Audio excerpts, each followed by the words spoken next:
All right, we're live. Yeah, you're feeling that, aren't you? I like this song. This is All one right, of my good. favorite songs. Oh, good. Give people a chance to find it. I also have a cat right here that might start meowing at some Oh, point. good. He's a big Titans fan, so he could get a little testy.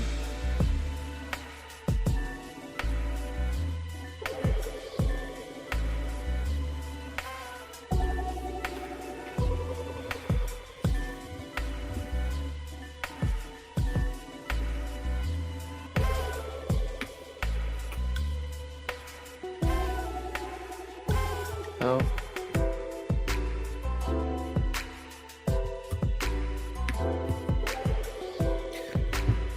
All right, come on in, everybody. Welcome back to the Holler.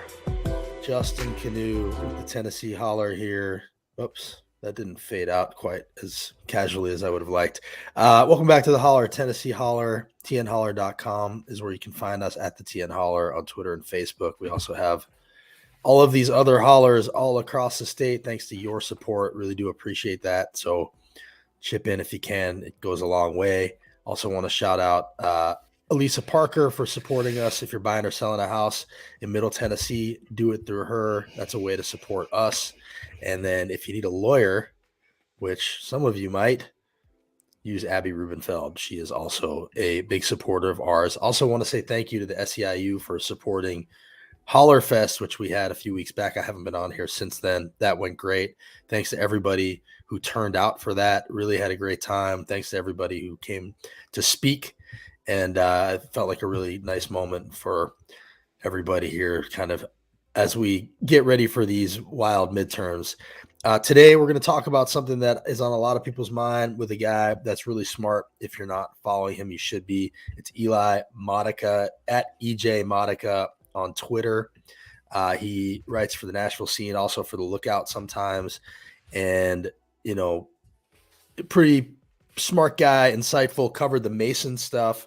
And he's been covering the Titans stadium deal, which I went down to the press conference yesterday, and Eli and I were just talking about the fact that it was the most attended press conference I've seen since we've been running the Holler. This is a picture of it. I mean, it was wall to wall reporters. You don't see a scene like that for, random policy stuff on the Hill. This was obviously a football moment, a football town, and Eli was there, and he's got a thread today about what we saw there that you should check out. But I thought maybe we could come on here and kind of tell us what's going on. Eli, how you doing? yeah, I'm good. I definitely have spent a lot of time thinking about these things, but I really do not feel smart. Well, Just because there's so many different avenues that you can go down. But I'm happy to talk about all of them. well, And let's I'm gonna let's yeah, let's yeah. definitely talk about them. First of all, I do want to say the Nashville Scene, big supporters of theirs. Everybody should be subscribing to the Scene and checking the Scene out. They are good people. I also do appreciate. I don't know if you know this, Eli. They named me best liberal this week. Whoa, Did you see that? congrats. And I know that that's kind of a dirty word around here for a lot of people, but I take it with pride. So thank Look you at for that. that. And best conservative was nobody, which I think, I can respect that also. But so let's talk about this deal. First of all, one thing that you pointed out in your post that I think is right is that it's sort of being presented as though a deal has been reached. But there is still a little bit of a ways to go with this deal, right? So I guess my two first questions, if you could break it down for us, would be like, what are the key elements of the deal? And what are the next steps here, which I think it has to be pitched to the council still, right? Yeah, and I just sent my write up from the press conference yesterday in the chat. I don't know how to share that with everyone, but Okay, I got it. uh, so yeah, the way that it seems to be covered by a lot of media is that the Titans and the city, or the city and the Titans have reached a deal, which is not exactly true. The mayor's office, which has been the main negotiating party with the Titans, has reached lease terms that they then are going to present to council.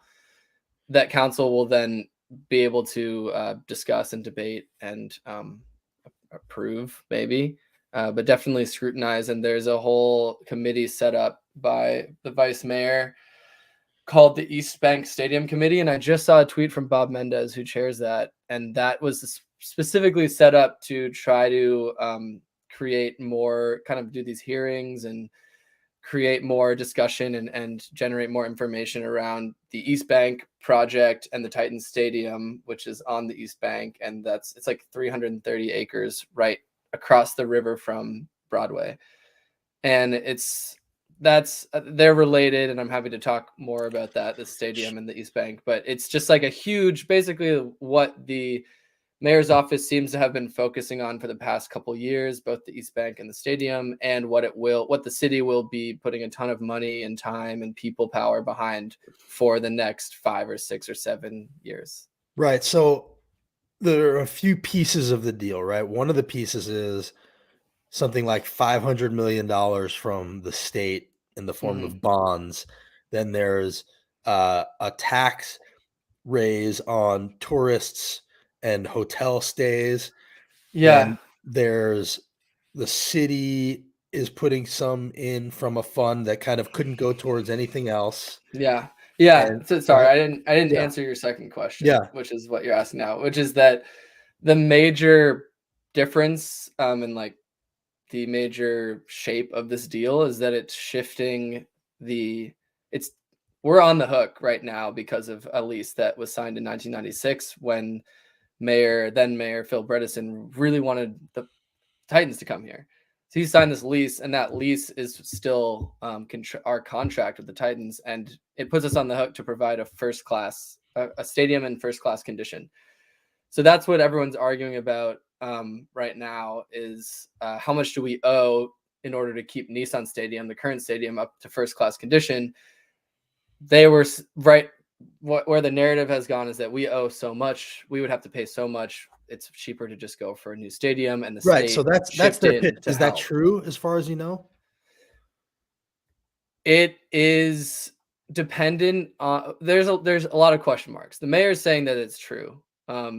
And based on the estimations that we've seen from the renovation, what it would take to renovate Nissan, the most recent one being this letter. There's this report that is supposed to be coming out in 2 weeks that council commissioned to say, what do we owe on our current lease? Like what would it take?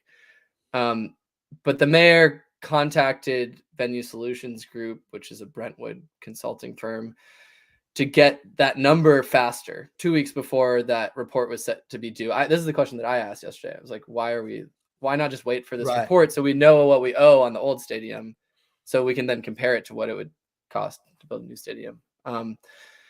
But from that number and from the number that the Titans presented, their reading of that lease, yeah, it's way cheaper. And especially since it's cheaper for the city of Nashville, the state chipping in 500 million plus really helps the city out too. I don't know exactly why they're doing that. Yeah, I can't figure that out either. I mean, I was asking that question to a few people that were at that thing yesterday, and what they kind of came down on, which you said in your thread you don't buy, is that they're just football fans. They just love the Titans. They just love the Titans, and it's like, I want to vote for the Titans, so yeah, here, take the money. Like, yeah, is I it mean, that simple?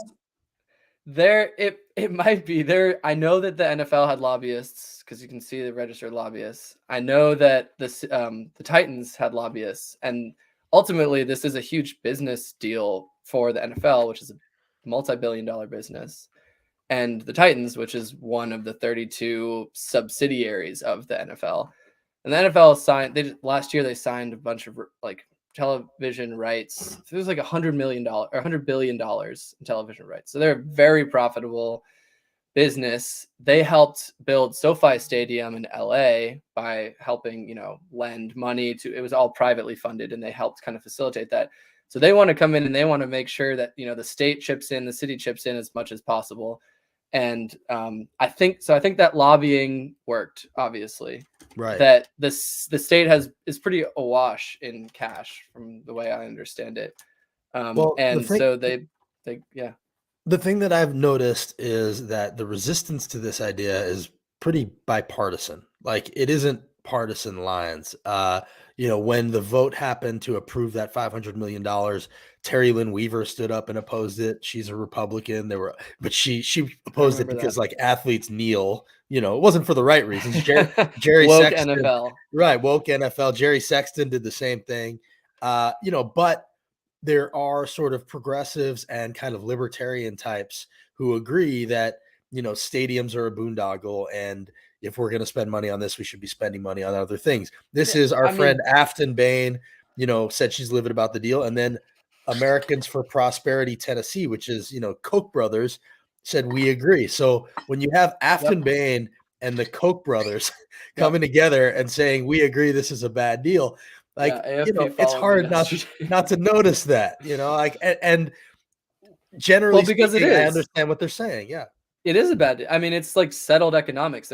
When I first started reporting this, there's actually Vandy is one of the top professors in sports economics. It's like for 30 years, it's been settled that this, that there's no on balance, there's no tax benefits. It's just moving around, ticket sales might be going bowling, and instead you're going to go to a Titans game. So the bowling, alley doesn't get your money, but the Titans. So it's not benefiting. These sort of stadium subsidies do not benefit the locality that's paying for them.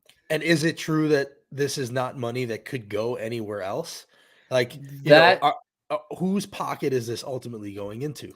This is like back to your first question that I still haven't answered, which is that the city portion of funding, they're going to back it with, according to their press release yesterday, with revenue bonds, which is a promise to a lender that you'll pay back $760 million, and you'll pay it back. They'll set a schedule or whatever, and they'll say, based on the tax revenue that is going to be collected within this 130 acres around the stadium, then that tax revenue is what we'll be able to pay you with.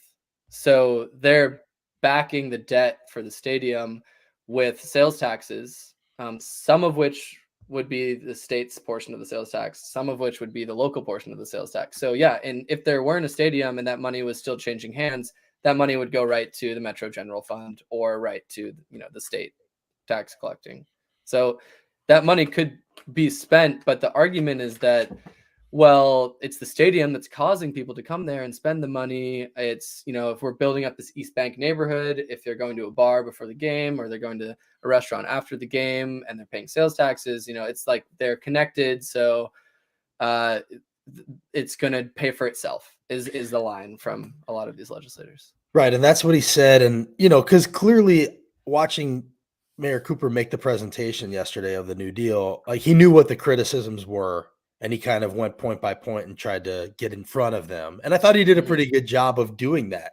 Like if you're standing there and you don't know one way or another about this and you have no preconceived notions, like he probably did a pretty good sales job on you.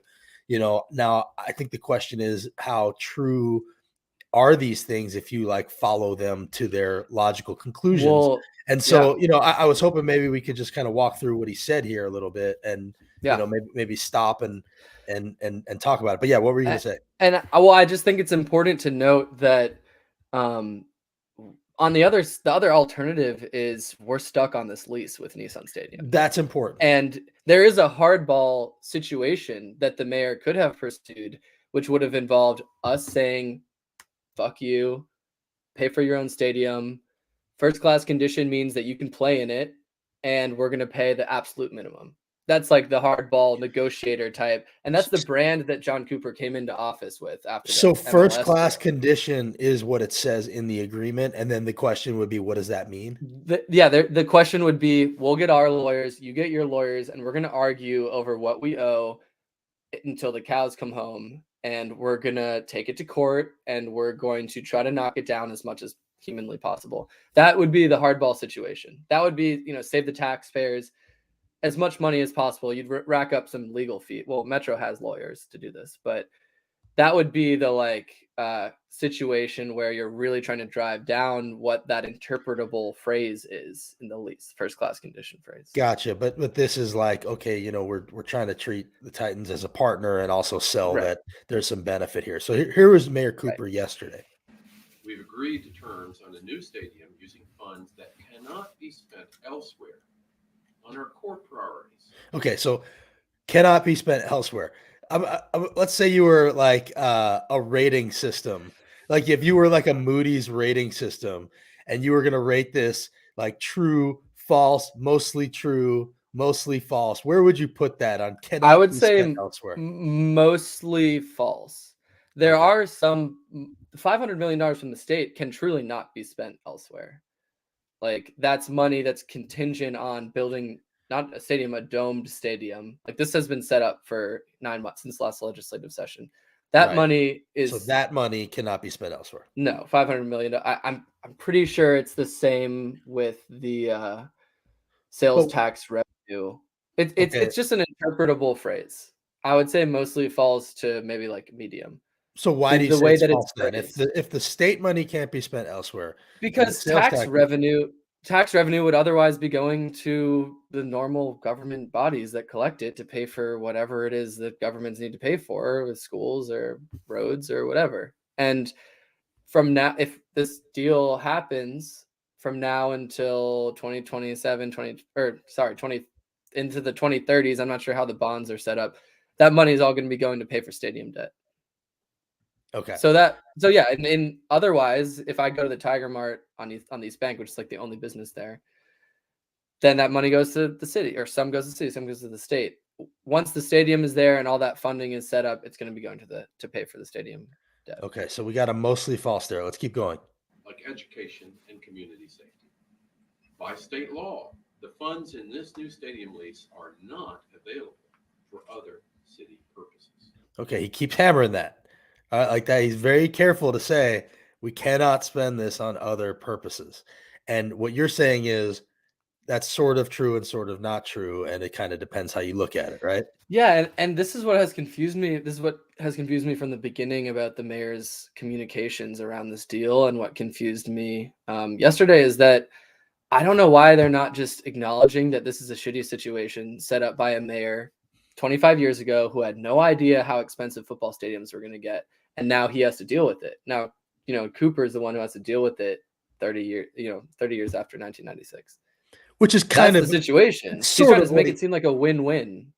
Right. He is. He is acknowledging that it's not a good situation, but yes, he is definitely trying to make it seem like a win-win. I agree with you there, rather than like, lose.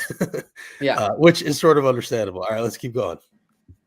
And doing nothing was not practical or responsible option. Okay, so let's talk about that for a second. What about doing nothing? Is that would what you're result talking in about? lawsuits. Yeah, Lawsuits. that would be, Titans, you're on your own, borrow the money from the NFL, just like Gronky did in LA. And so they would sue the city. Figure it out or sue us. Yeah. Sue us. Okay. And but they were on the hook for money recurring, the billions of dollars that they're talking about, right? About 30 million in maintenance and another 30 million in something else. And so yeah, over time that adds up. Yeah, and the new deal does dramatically improve on what the city specifically owes based on the Titans interpretation. Gotcha. Okay, yes, that makes sense. But it does so mainly at the expense of the states, because the state kicked in so much just to bail out the city. Gotcha. Okay. And renovating the current aging stadium proved financially irresponsible. And that's what you were talking about with that new letter paid for by the team, the state, tourists, and spending around the stadium, not by your family. Not by your family. That I think was a big sentence. Like he paused before it, hit it hard. Not by your family. Yeah. And I think that's the key. But that's true. Like it's not backed by property taxes, I think, if you're going to get specific about what he wants, about what he means, that stadium is not backed by property taxes, which again might not even be true based on the way they draw up the bonds. And also, as one of the reporters asked yesterday, it's like you're acting like Nashville is separate from Tennessee, but in fact, Nashville is in Tennessee. And so those state funds that are going towards this are also coming from Nashvillians. Yeah, your sales taxes. And actually Nashville makes up a pretty big part of the sales tax of Tennessee. Huge. Right. So like let's say 30% or something like that. So 30% of the state funds that are coming are from Nashvillians. Right. Okay. But you can't really trust the state to spend them on good things either. So, it would probably just sit in a bank somewhere otherwise, but that's a whole other conversation. All right, let's keep going.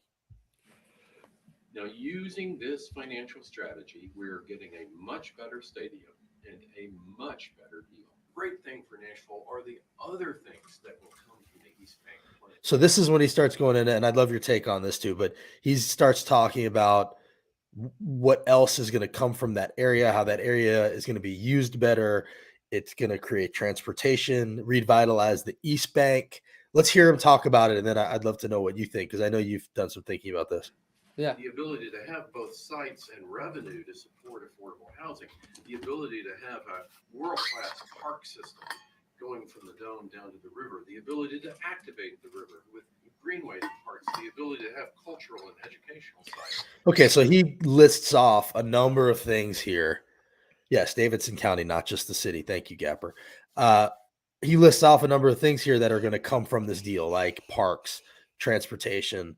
They keep saying it's going to be a multi-use venue, and there'll be educational stuff that comes from this, and it'll revitalize that East Bank. Now, anybody that's been to Nashville a lot knows that, yeah, that's a pretty big area that is not used well, in part because of, the gross history of the highway system and all of that. And so, he's envisioning a future where this new dome comes in, that whole area looks way better, is more, well used by the city, and has benefits, ancillary benefits, that a lot of which we probably can't even know right now if you want to look Right. like 20, 25 years out. And so you could be coming in and seeing Nashville in 20 years and it looking very different over there in ways that we can't even imagine. And frankly, I could see that. Yeah. What do you think about that? Yeah, I think that's something that the Cooper administration has been very focused on. They passed a big East Bank vision plan last week, and personally, I think he's comes from a real estate development background, and I think he's just interested in and excited about the opportunities to redevelop that area. And they wouldn't be able to do that without this? No, the Titans aren't paying for us to redo the roads or Okay. to, tear up the parking lots. We're paying for that. Like, there's about $1 billion, I think it's like $950 million in the budget to separate from the stadium to prepare that whole area for development, for apartments or restaurants or a park or whatever it is. So that's, I mean, we could do that with or without a stadium. So with we the could old do stadium that. and the new stadium. It's not like they own that land and they won't let us No, use it no. unless we. Okay, that's The what I heard argument- yesterday. That's because that's what it sounds. That's what That's the what way it that it sounds like, right. sounds. Yeah. But the argument is that this stadium will anchor this new neighborhood in the same. They bring up Wrigleyville, which I guess is the area around Wrigley Park in Chicago. I don't know. Or Well, like Fenway. that's bold, because Wrigley and Fenway, I went to school in Chicago. Like, yeah, Wrigley is very unique in that, it's right in the middle of like a nice neighborhood with great apartments around it. And, most stadiums are not like that, where it's a desirable place to hang out, regardless of the stadium. Right. And again, I think that it's trying to spin a complicated situation into this great win, when in fact it's a lot more complicated than that. Gotcha. And okay. it's trying to make the best out of a huge liability that the city's hooked onto and has been for years. But on that note, and I think it's getting painted as like having the Titans here has been a net negative, but it hasn't really been a net negative, right? Like, I know that this necessarily wasn't a good deal right now where we sit, but I think, is there not an argument to be made that bringing the Titans to Nashville and Tennessee has helped put it on the map in a way that maybe it wasn't before? That was the exact argument that Mayor Bredesen made Right. in the 90s. And what was he saying, not like, right a little bit, I guess what I'm asking. I'm gonna hesitate to answer that just because it's very difficult to quantify or Right. to like back that up with research. And a lot of these papers that go, are sports teams good or bad for the economy? They have a lot of really persuasive arguments about why that's bullshit, and it's just psychological. Right. And that, and it's hard to and you know. can't. It's hard to know. It's hard to know. It's hard. Yeah, to know. it's hard to know. And in that kind of uncertainty is opportunities like this that get taken advantage of a lot. Right. I mean, like for instance, Bridgestone. Bridgestone is right downtown. The Predators being right there. It kind of adds to it. Madison Square Garden in the middle of the city. Like, New York's still New York without Madison Square Garden, but it does add something to have it there. So it is really hard to quantify. Of course, it's politically popular because it builds a city's identity to have everyone walking around in two-tone blue or with the Preds hat on. It builds this kind of psychological identity of the city, something that you share with other people. We got a message there. That is something that a mayor 30 years ago would love to have, but now Cooper's on the other end of it. Maybe not even wanting to take the political risk of playing that hardball because the Titans might be more popular than the mayor, because losing a team would actually hurt you at the polls, and you're willing to spend any $700-800 million of city money or promise that much money. I think sports teams definitely play into politics and into individual political candidates, but it's hard to quantify their actual benefits to a city economically. It's easy to quantify how much they cost a city. Right. They're pain in the ass for a lot of people if you don't give a shit about sports, especially in East Nashville, who are going to be dealing with all this traffic and all these people for a Super Bowl or whatever. And they're businesses that make a ton of money and they don't share any of it with the city. They make, the Titans are worth $3 or $4 billion, and like they're private. They're owned by 7 people who share that. It's like, so it's fun to untangle psychologically because we associate them as like a public good, but that's not entirely true. Right. And I think the Packers are the only ones that actually are. Let's finish what he's saying, and then I want to take this to the question that I asked when I was down there and just get your take on that. Okay. All this is made possible by the ability to move the stadium back. The fact that we are able to do this without any cost to Metro, and in fact, to get out of a multi-billion-dollar liability to Metro and then get all these incredible community benefits, such as transportation, makes this really confirm Nashville as the most exciting city going forward for the next generation of any place in the United States. And that's quite a lofty. I remember hearing this and thinking like the most exciting place in the United States. Like, I think one thing I heard early on was like, Nashville can finally realize its dream of hosting a Super Bowl. And it's like, no, I don't know anyone who's dreaming of hosting. We want the Titans, if you're a Titans fan, to be in the Super Bowl. You want your team to win the Super Bowl, but like no one's dreaming for us to host it. It's really inconvenient. It's a good point. Yeah, it does sort of assume that everybody's sitting around going, man, when are we going to get a Super Bowl here? But when the people say that, they don't mean when is it going to come here? They mean when are we going to win one? Right. If you could help us win one for $2 billion, maybe we'd be talking there. And that's a really good point. And then, all right, so let's move on from that one to the question that I asked when I was down there. Because, we talk about the Super Bowl and we talk about the NCAA tournament coming here.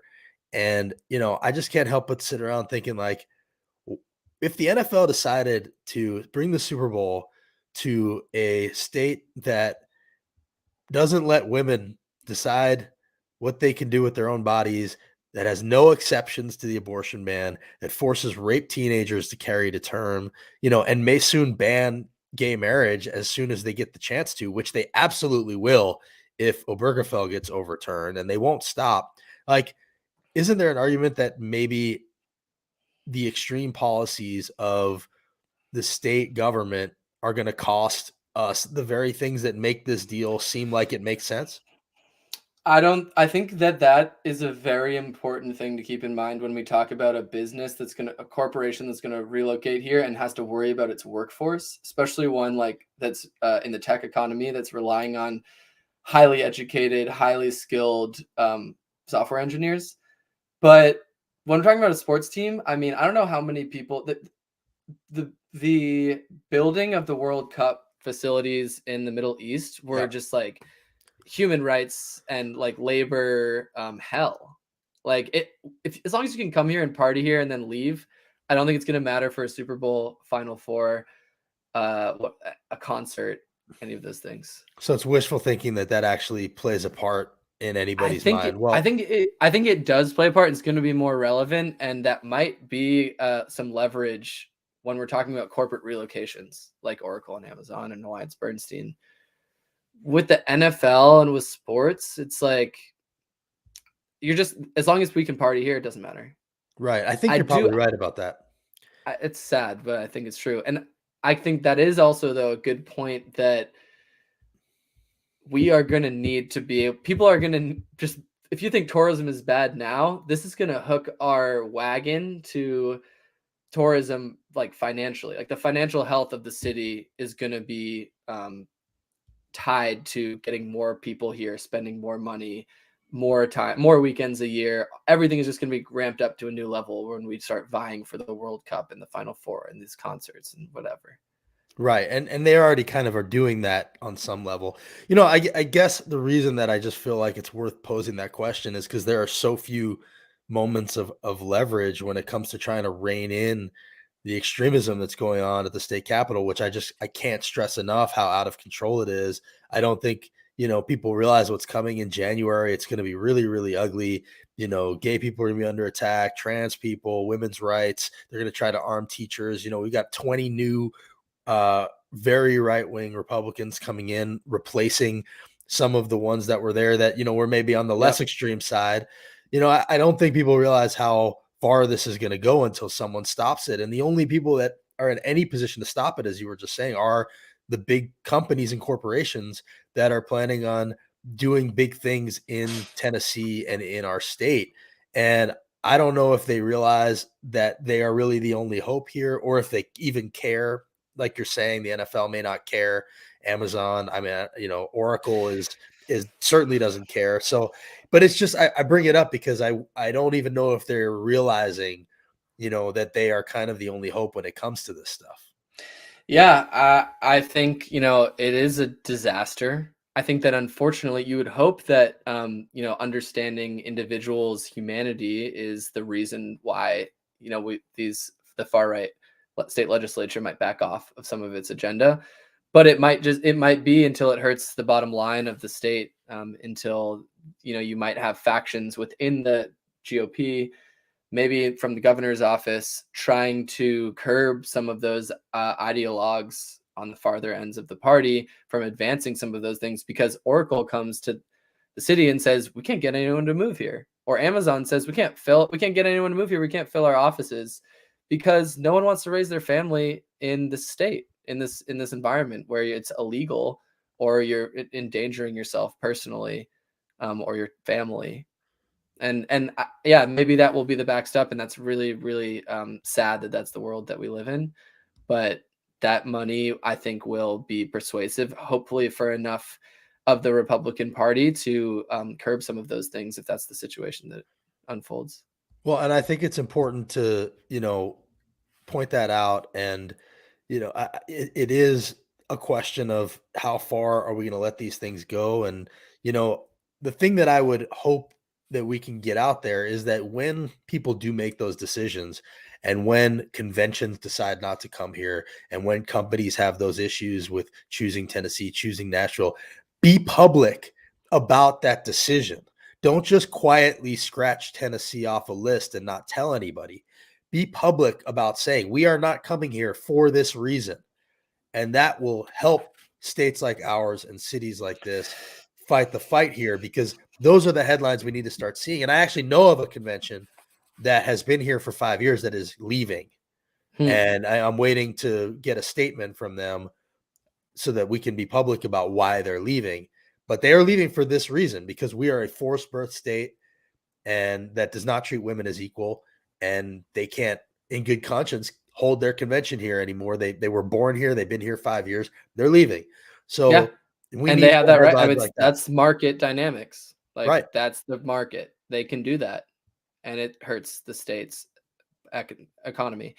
And I think that there is also a flip side to that, which is that we have more gun manufacturers moving to Tennessee. Right. we have the Daily Wire, like moving to Tennessee. Yeah. We have people who are actually attracted to that cultural, legal environment who are, adding Tennessee to their list or putting it at the top of their list. That's a good point. And we're kind of sorting in that way as a country. There's like this sorting going on, and that's going to take us to further and further extremes and more and more division, and that's what we're seeing really politically and also socially. So that's a scary thing. Eli, I appreciate you jumping on here with us. Appreciate you telling us what you know. Let's check back in sometime. Again, follow Eli at EJ Motycka on Twitter and with the Nashville Scene, and appreciate you doing this, man. Thanks. See you, Justin. All right, take care. So that was Eli. Here I want to show you guys the question that I asked yesterday, because it didn't really seem like it had even occurred to them, which I guess I understand that, but it seems like it won't until we start bringing it up. This was me asking the mayor if he had thought about whether or not the extreme policies of Tennessee Republicans were going to cost Nashville the events that make this deal make sense. Is there any concern about some of the more extreme policies at the state level keeping some of the events that you're talking about from coming to Tennessee, like the abortion ban, potentially a gay marriage ban, that kind of thing? Well, the state has been a great partner on this. I think the state deeply believes in economic development.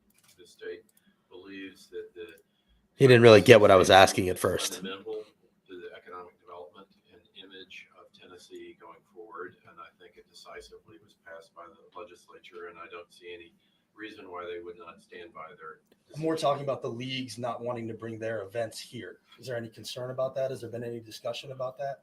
Well, no. I mean, I think the NFL is deeply supportive of Nashville, deeply supportive of this event. I think the NFL views Nashville as a great partner, and that the draft has been the most successful event in that regard ever. And I think there couldn't really be a better relationship between the NFL and the Titans and the city at this point. And I don't see any of that being a problem. So to be clear, So he said, I don't see any of that being a problem. And you might be absolutely right.